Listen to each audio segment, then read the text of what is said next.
wasalaatu wasalaam ala rasulillahi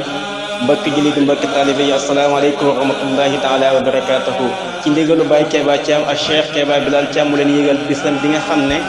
moom la jagleel Seyda Ndeye Fatou Touré bis boobu la jàpp nañ ko le 15 janvier 2026 sa Ndiaye Wolof programme bis bi nag ñi lay demee suñu xëyee na ñëw tatagal gan ñi teral leen berndeel leen suñu demee ba nga xam ne guddi gi gën na 20 heures jàpp 0 heure nañ fa amal tudd yàlla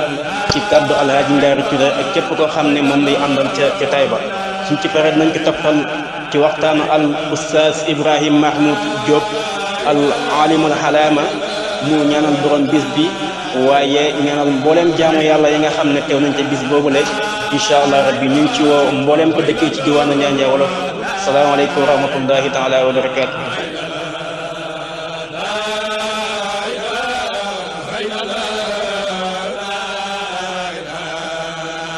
la